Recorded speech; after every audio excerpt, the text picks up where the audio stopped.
আসসালামু আলাইকুম। কেমন আছেন সবাই? আশা করছি আল্লাহর রহমতে ভালো আছেন। আলহামদুলিল্লাহ আমরাও ভালো আছি। আমার আরও একটি নতুন ব্লগে সবাইকে জানাই স্বাগত। এখন বাজে সকাল 6টা আর এখন থেকে আমি আমার ব্লগটা স্টার্ট করছি। আই হোপ আমার আজকের ভিডিওটি আপনাদের ভালো লাগবে। সকালে ঘুম থেকে উঠে হাত মুখ ধুয়ে চলে এসেছি রান্নাঘরে। তো রান্নাঘরটা আগে ভালো করে পরিষ্কার করে নিব। আর আজকে সকালের দিকে একটু রান্নাঘরে রান্না করতে হবে, যেহেতু নিচে কারেন্টটা চলে গেছে। ভাবলাম আগে রান্নাঘরটা পরিষ্কার করে নিই, তারপর রান্নাঘরের কাজটা কমপ্লিট করে নিচে যাব। তো সিঁড়িটা ঝাড় দিতে দিতে একবার রুমের ভিতর যেয়ে দেখে কারেন্টটা আবার আসছে। তো ভাবলাম ঠিক আছে, যে ঝাড় যখন দেওয়াই হচ্ছে, ঝাড়টা দেওয়া হয়ে যাক, তারপরে না হয় যে রান্নাটা করব। তো আজকে সকালবেলা একটু নাস্তা করতে হবে আমার শাশুড়ির জন্য। তো আমার চাচির শাশুড়িও এসেছে, তো ওনার জন্য। তো গতকাল রাত্রে আমার শাশুড়ি বলেছিল যে ওনার ভাত খেয়ে একটু প্রবলেম হচ্ছে, একটু সমস্যা হচ্ছে, মানে 3 বেলা ভাত খেলে একটু সমস্যা হচ্ছে। তো আমি বলছি আচ্ছা ঠিক আছে, আমি সকালের দিকে তাহলে একটু রুটি করে দেব।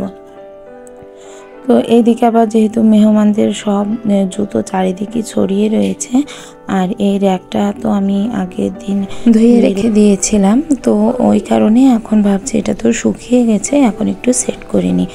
আর তাহলে জুতোগুলো সামনে একদম মেলে থাকবে না, মানে এত পরিমাণে জুতা হয়ে গেছে। আমাদের বাসায় তো সবার 2 জোড়া করে আছে, সেই সাথে গেস্ট আসছে বাসায়, তো ওনাদেরও জুতো আসছে। তো এখানে দেখুন ওর আমাদের বাবুর আব্বুর জুতা আছে, তারপর আমার জুতা, আমার মেয়ে 2 জোড়া, ছেলের 2 জোড়া, এইভাবে করে অনেকগুলা জুতা থেকে যায়। তো এই র্যাকটা অনেক দিন থেকে ভাবছিলাম যে একটু পরিষ্কার করব, করা হচ্ছিল না। তো ফাইনালি কাল যখন পরিষ্কার করলাম, এখন একটু সেট করে নিচ্ছি, তাহলে জায়গাটা একটু ফাঁকা লাগবে। আর জুতাগুলো অনেকটা পরিমাণে নোংরা করে ফেলে ঘরের সামনেটা, তাই এই র্যাকটার ভিতরে একটু গুছিয়ে রেখে দিতে পারলে ভালো হবে। আসলে ঘরটা করা হচ্ছে না, ঘরটা করব করছি, কিন্তু ঘরটা করার জন্য তো সেভাবে টাকাগুলো ম্যানেজ করা লাগে। তো একবারে ভাবছি যে যখন পুরো টাকাটা হাতে আসবে, তো ইচ্ছা আছে জানুয়ারি ফেব্রুয়ারির দিকে ঘরে হাত দেওয়ার। তো একবারে ঘরটা কমপ্লিট করে নিতে পারলে আমার পক্ষে খুবই সুবিধা হয়। আর এতটা সমস্যা হচ্ছে রান্না করতে, সকালে উঠেই দেখছি কারেন্ট নাই। এদিকে তো আকাশের অবস্থাও থাকে অনেক খারাপ, সেই সকালবেলা উঠে আমাকে চুলায় যেতে হচ্ছে, তখন আরও বেশি খারাপ লাগছে।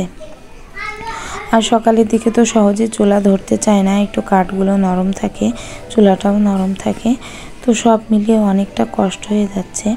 এই তো সুন্দর করে আমি আমার একটা সাজিয়ে নিয়েছি, একটা পুরো জুতোগুলো সব রেখে দিয়েছি।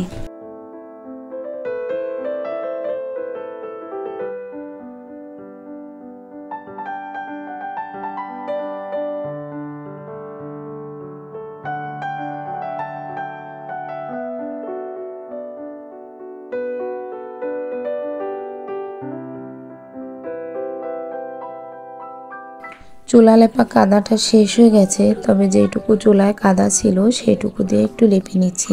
আসলে দেখতে একটু ভালো লাগবে, আর চুলাটা না এমনিতেই একটু কাদা দেওয়ার দরকার আছে।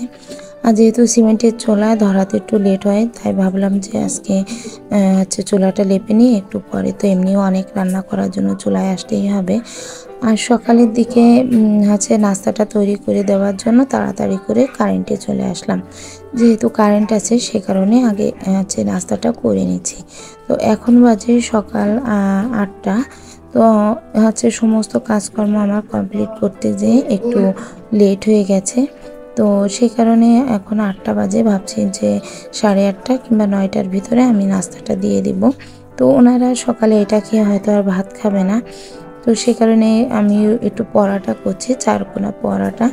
এমনিতেই আমি বাসায় নর্মালিভাবে গোল পরাটা করি, কিন্তু আজকে যেহেতু বাসায় গেস্ট রয়েছে তাদেরকে দিতে হবে, তো সে কারণে একটু 4 কোনা পরাটা তৈরি করলাম।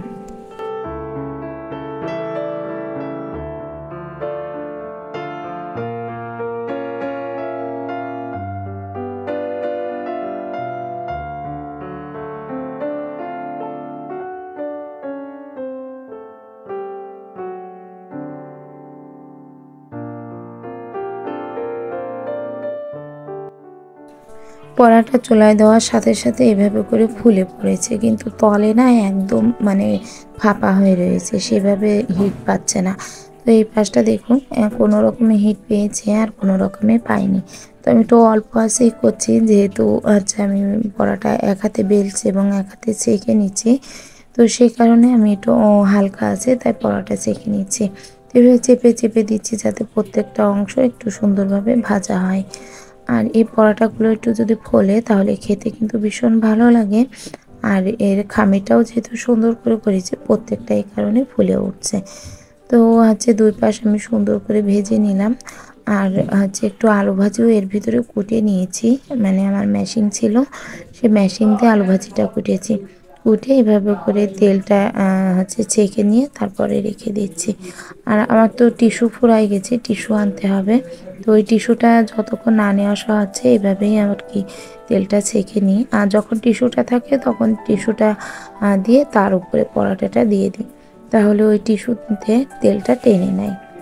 তো এদিকে আমার নাস্তা তৈরি হয়ে গেছে, সেই কারণে আমি সবাইকে খেতে দিয়ে দিব। তো এখানে প্রত্যেকে 3টা করে পরাটা দিচ্ছি, আর বাড়িতে আলু ভাজি এবং ডিম ভাজি করেছি সেটা দিয়ে দিচ্ছি। তো সকালবেলা সবাই বলছিল বেশি কিছু করে না, নাস্তা তেমনভাবে খেতে পারবে না। তো এটা পেয়ে খুবই খুশি হয়েছে যে না, সকালের দিকে পরাটা, আলু ভাজি আর ডিম ভাজি ভালোই লাগলো। আসলে মেহমানের যদি খুশি হয়, তারা যে কোনো খাবার দেখে অথবা আমরা যদি তাদের আপ্যায়নটা সুন্দর করে করতে পারি তাহলেই কিন্তু শান্তি। আর যদি তাদের মনটা খারাপ দেখে তখন কিন্তু ভালো লাগে না। তো এই যে এখান থেকে নিয়ে আমি সরিয়ে টেবিলে রাখছি। তো দেখুন টেবিলে এখন মানে টেবিলে রাখার পরে ডিমটা দিয়ে দিছি। আর এর আগে ডিমটা দিতে ভুলে গেছিলাম।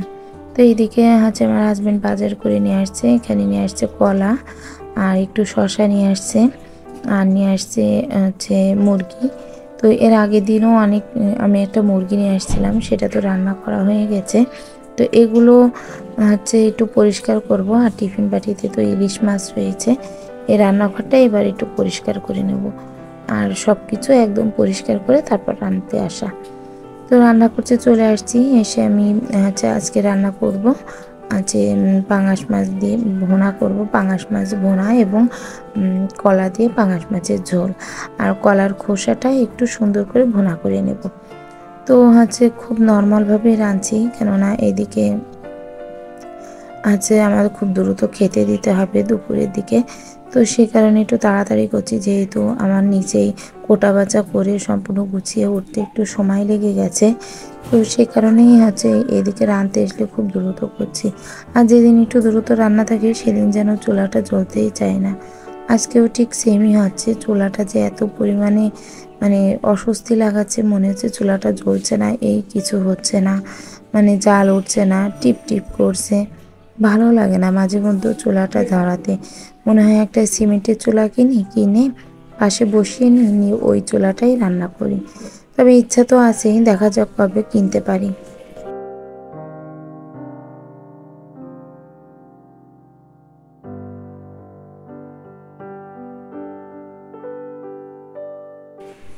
কলার তরকারি চুলায় দিয়েছি, অন্যদিন আমি মশলাটা কষাই না, তবে আজকে একটু মশলাটা কষিয়ে নিচ্ছি, নিয়ে তাই কলার তরকারিটা রান্নবো। মানে এত দ্রুত রান্না করছি, এত তাড়াহুড়ো লেগে গেছে, সে তো বলার মতো না। রান্না করতে করতে আমার হাজব্যান্ড চলে এসেছে, তো উনি গেটটা খোলার জন্য বারবার হয়রান দিচ্ছিল, সে কারণে আগে দ্রুত যেয়ে গেটটা খুলে দিয়ে আসলাম। আর আমি তো রান্না করি সিঁড়ির উপরে, তো উপর নিচ করতে করতে একটা জিনিস অন্তত ভালো হয়েছে যে আমার পেটের মেদটা কমে গেছে। মানে সিজারের পর তলপেটটা অনেকটাই একটু বেড়ে গেছিলো, একটু স্বাভাবিকের থেকে একটু ভালোই বাড়তি হয়ে গেছিলো। মানে আমার এমনিতেই পেটটা আগাগোড়ায় মেদ কম ছিল, তো সেই তুলনায় একটু বেশিই ছিল। আর এই যে এখানটাতে চুলো দিয়ে একটু কষ্ট হয় ঠিকই, কিন্তু ওই একটা জিনিস আমার কাছে খুব ভালো লেগেছে আর কি, যে প্রত্যেকটা দিন তো আর হাঁটা হয় না, যে আমি একটু বাইরে হাঁটতে যাব তেমন পরিস্থিতি তো আর হয়ে ওঠে না নানান রকম কাজের কারণে। তো এই একটা কাজ অন্তত আমার দ্বারা হচ্ছে। তো রান্নাটা করে এদিকে রান্না কমপ্লিট হয়ে গেছে। আর হচ্ছে রুমটা একটু মুছে নিচ্ছি। আমার শাশুড়িদের একটু উপরে খেতে দেব, মানে আমার বেডের উপরে খাওয়াটা আসলে আমার পছন্দ না। অনেকে হয়তো ফ্লোরে দেয়, কিন্তু আমার কাছে কেমন যেন একটা লাগে, আর আমার হাজব্যান্ডও পছন্দ করে না। তো বেডের উপরে আর একটা কাপড় বিছিয়ে দিয়ে আমি হয় গামছা না হয় পাটি এই ধরনের কিছু একটা বিছিয়ে দিয়ে তারপর বেডের উপরে খেতে দিই, মানে নিচেই খেতে দিই না, আর নিচেই আমরা খেয়ে নিব। আর যেহেতু শুধুমাত্র আমার শাশুড়ি এবং হচ্ছে আমার চাচি শাশুড়ি খাবে, তো সে কারণে ওনাদের দুইজনকে উপরে দিচ্ছে, আর বাদবাকি সবাই কিন্তু আমরা নিচেই খাবো।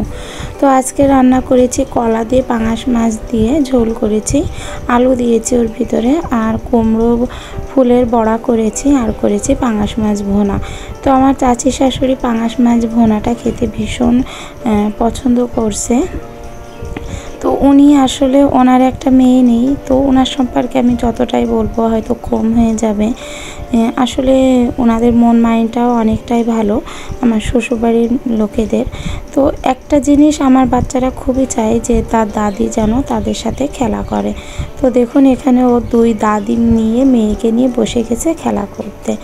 আর এদিকে হচ্ছে সমস্ত সব কাজকর্ম আমি গুছিয়ে নিচ্ছি, আর ওরা কেলে দিয়ে হচ্ছে খেলা করার জন্য বিভিন্ন ধরনের শোপিস তৈরি করছে। তো এখানে আমার শাশুড়ি একটা হাঁস তৈরি করলো, তো বললো যে এই হাঁসটা রেখে দিবা। আর আমার চাচি শাশুড়িও তৈরি করছে। তো একটা হচ্ছে গোল মতো বাটি তৈরি করলো, তার ভিতর কয়েকটা ডিম আর হচ্ছে ছোট ছোট একটা ছানা তৈরি করবে এই পাখিটার জন্য। তো যাই হোক, এই যে একটু ক্যামেরা বন্দি করে নিচ্ছি বেশিক্ষণ ধরে, তার কারণ তো অবশ্যই আছে। তো তার কারণ একটাই যে হচ্ছে যখন ইনারা থাকবে না তখন হয়তো আমার এই চ্যানেলটার ভিতরে তাদের এই যে এক জায়গায় বসে থাকা, তাদের এই জিনিসটা আমি একটু দেখতে পারবো। তো আমি সেই কারণে একটু সময় ধরে এই ভিডিওটা করছিলাম, যে এই জিনিসগুলো অন্তত স্মৃতি হয়ে আমার চ্যানেলে থেকে যাক। যখন আমার চাচা শ্বশুর মারা যায় তখন আমরা গিয়েছিলাম গ্রামে। তো মারা যাওয়ার আগ মুহূর্তেই গিয়েছিলাম, মানে যে সপ্তাহে মারা যাবে তার আগের সপ্তাহে দেখতে গিয়েছিলাম। তো তার আগের সপ্তাহে দেখে আসলাম, দেখে তার যে সে জীবিত ছিল কি করছিল, মানে একটু শুয়েছিল ঠিকই, কোনো হচ্ছে তার সেন্স ছিল না, তবুও সে যে জীবিত ছিল সেই অবস্থার ভিডিওটা আমার চ্যানেলে আছে। তাছাড়াও অন্যান্য ভিডিওগুলো আমি মুরব্বীদের কিছু কিছু ভিডিও করে রাখি, তো যেগুলো আমার খুব সেন্সিটিভ লাগে আর কি। তো সেটার কারণ হচ্ছে অনেকবারই বলেছি যে আমার আব্বু আম্মা নাই। তো আমার আব্বু যতদিন বেঁচে ছিল ততদিন যদি আমি, মানে আমার কোনো ফোন ছিল না সেই সময়টাতে, এতটা ফোনেরও কোনো অপশান ছিল না, তো সে কারণে দেখা যাচ্ছে করে নিই। আর যেই একটু ছিল সেটা আমার হাজব্যান্ড ডিলিট করে দিয়েছে। তো সে কারণে আব্বুর কোনো কিছুই আর দেখতে পারি না, একটু ছবি আছে সেটাই দেখতে পারি। তো ওইটা আমার কাছে ভীষণ কষ্ট লাগে। আমার আব্বুর ফোন রেকর্ড ছিল আমার কাছে, তারপরে আব্বুর ছবি ছিল, ভিডিও ছিল, সেগুলো সব আমার হাজব্যান্ড ডিলিট করে দিয়েছে। তো সেটা যেন আর না হয় সেই কারণে আমি চ্যানেলটাতে রেখে দিই। তো এদিকে আমি একটা রজনীগন্ধা ফুলের স্টিক তৈরি করছি ক্লে দিয়ে। তো রজনীগন্ধা ফুলের স্টিকটা আমি অনেক যত্ন সহকারে তৈরি করছি, দেখা যাক কিভাবে যায়। তো আমার আজকের ভিডিওটা আমি এখানেই শেষ করছি। দেখা হবে নতুন কোনো ভিডিওতে নতুন কোনো দিনের সাথে। ততদিন সবাই ভালো থাকবেন, সুস্থ থাকবেন, এবং আমার চ্যানেলটি যদি ভালো লেগে থাকে আমার ভিডিওর কোনো এক অংশ, তাহলে চ্যানেলটি সাবস্ক্রাইব করবেন এবং একটা লাইক দিয়ে পাশে থাকতে পারেন। আল্লাহ হাফেজ।